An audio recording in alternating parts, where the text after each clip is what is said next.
What's up everyone, this is Shira talking, welcome back to my channel. In today's video we'll be talking about news for months in SaGa UniverSe. We have 3 different things, 2 events. One is called the Secret House Infiltration. You'll be able to get a welfare unit.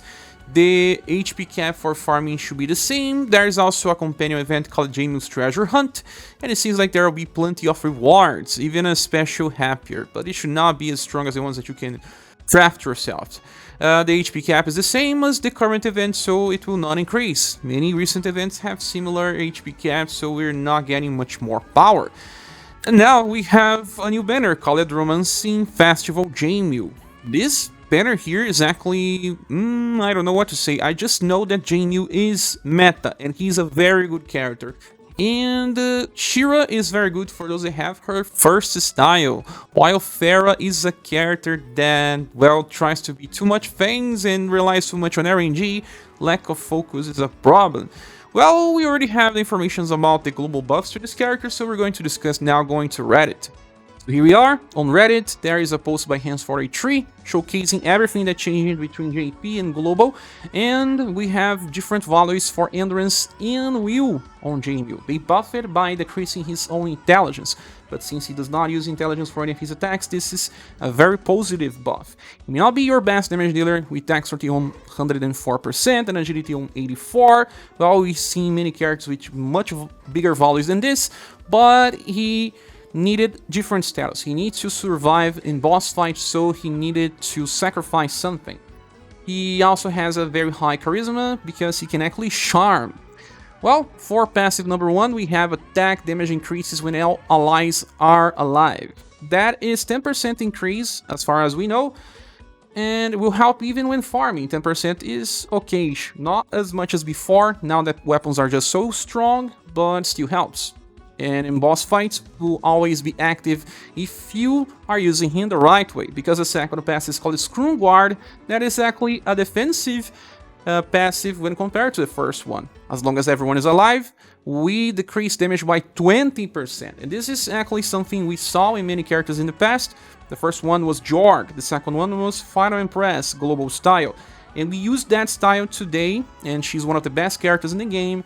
She has a shield that decreases damage to 0, and other skills that just complements. She's going to receive another style on Christmas that heals everyone, but she deals slash and some damage. Jamil deals pierce and slash. You can use them together if you want. Scrum Guard will stack, but it's not additive, it's multiplicative. So the damage was 100, then you decrease it by 20%, became 80, and then you decrease it again because, well, it's by phases.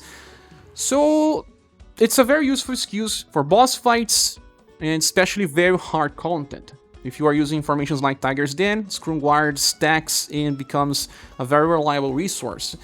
Then passive number 3 is High Protect Tension, giving him 20% increase in damage at all times, but 30% reduction in damage as well. So offensive and defensive, just like his older kit, and he gets as much as 30% as long as everyone is alive, and 20% reduction plus 30% reduction.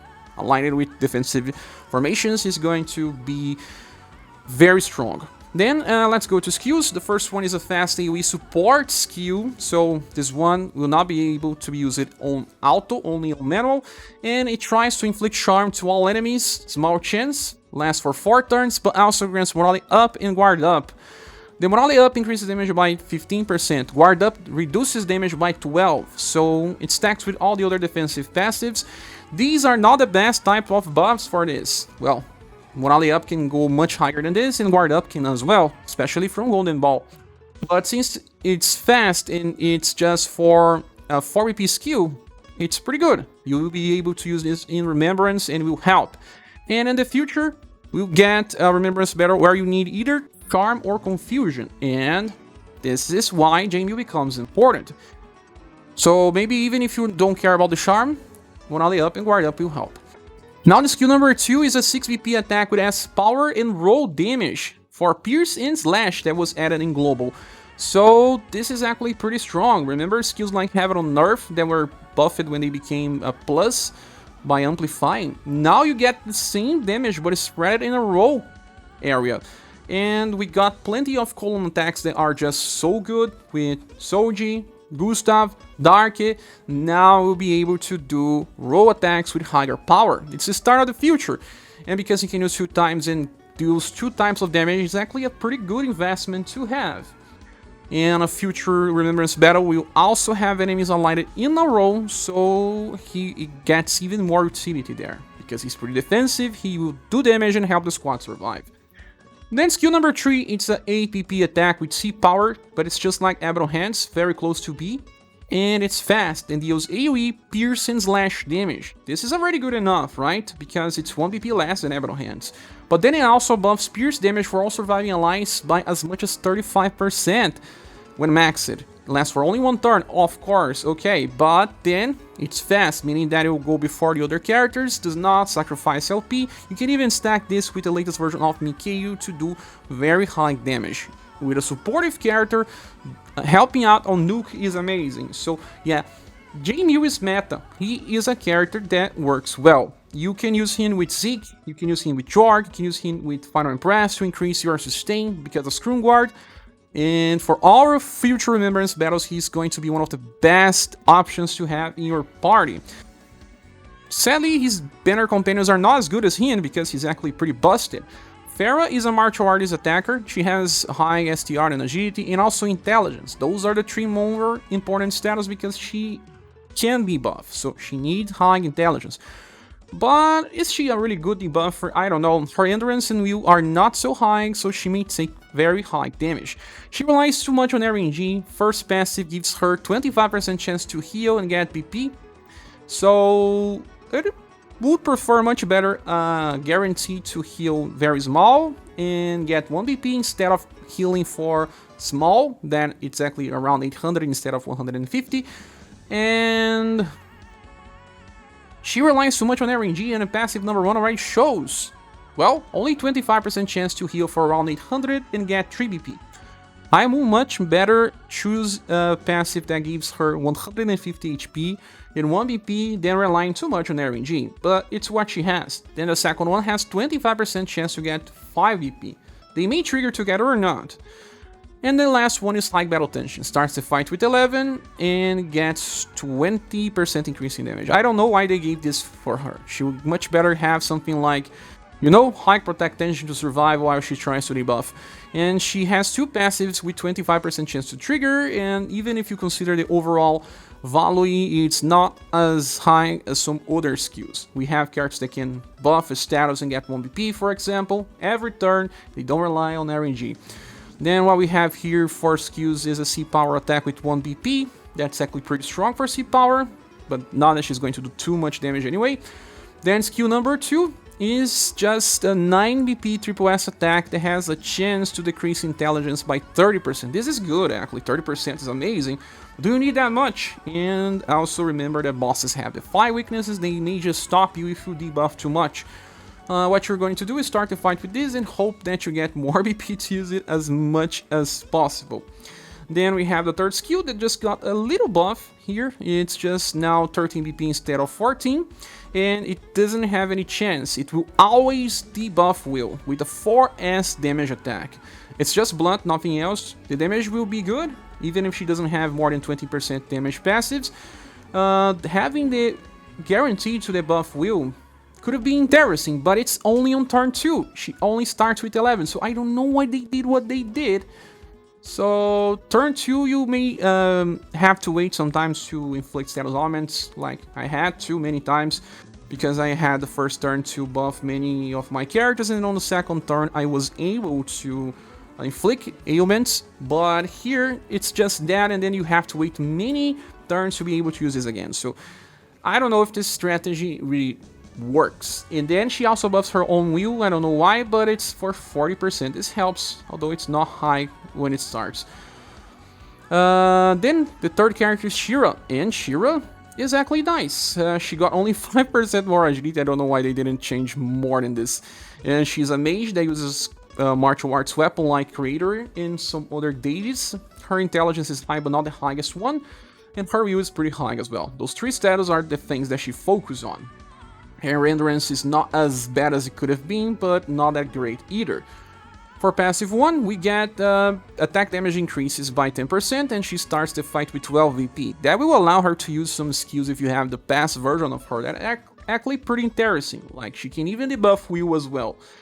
And then a passive number 2 gives her a Morale Up Medium to increase damage by 25 and Guard Up Medium to reduce damage by 25 as well for 1 turn and recovers 1 BP. This has a lot of good utility, but the bad thing is that you cannot stack Guard Up buffs. You will have to use something like Defense Enhancement to increase her resistance. But at least she does have high Protect Tension, so she gets 30% reduction in damage already and 20% increase the damage that she inflicts. It's not as bad as a kid, but I wish she had some way to increase her intelligence, since most of the strongest mages do have a way to, and that's how we use them in boss fights. But Shira is a debuffer. I think they didn't want to make her too much about damage. Now, skill number 1 is an AoE, fast attack. This is good. The damage is not so high, it's only E power, but has a chance to buff agility when the attack lands by up to 15%. Well, she does have another skill with her first style that is also fast and can inflict stun. So she can become a full fast attacker for as long as you want, since she gets 1 BP with her passive number 2. But that relies on having the first style. And the second one is now Blunt and Shadow Attack that has a chance to reduce STR and Agility both at the same time. Pretty close to Heaven's Breeze. Heaven's Breeze is about Dexterity and Agility. This one is about STR and Agility. She's better to fight against bosses that uses martial arts. She can also inherit AoE STR debuff or an AoE Agility buff, even with her freestyle. So she kinda is more focused on that, giving stun, debuffing Will, and inflicting agility or STR debuffs. If it's against many enemies, you have to use a weak AoE attack. If it's against only one enemy, you can use the skill number 2, just like Heaven's Breeze, and get big damage and debuff both things on the same time. This can be interesting. And skill number 3 is an AoE A power attack that will debuff STR and agility, see, by 30% this time, and increases her own intelligence when the attack lands. It's good that it buffs her intelligence by 40% so that she has better chances to inflict some other stuff, like her first skill. She can use it right after, but then she will only be debuffing agility. That is usually the best status to debuff, because then if the enemy has very high agility to evade, it will stop evading, and if the enemy uses martial arts attack, it combines both STR and agility anyway, so you will be debuffing the damage too. So, she works pretty well, but I recommend more for those that have her past style to have a wide variety of inheritance, but she still works pretty fine just as an agility debuffer if you want, but there's just so many agility debuffers recently that I cannot say that she's a must-have. So the banner is all about Genu, the meta character, the most interesting one that will be relevant for as long as we can think about this game. And then we have Shira, that's a very good style. And then we have Matt style with Farah that, well, relies so much on RNG, does not bring much to the table. Well, this banner will receive a silver award just because of how good Jamil is, but there's chance of not getting him soon, so you may even have to pity. This month will be huge. I'm sure they will release some global access for Halloween, I don't know. And then there's Halloween banner with Nawal's daughter, Death, and Silver, and you may wait 1 week to decide if you want to pull here. Yes, and there's also the full review that will come tomorrow. With all that said, this is my opinion. What do you think about these characters? We will summon for them. Please see here on the comment section. Thank you so much for watching, and I hope to see you soon in the next video. Bye.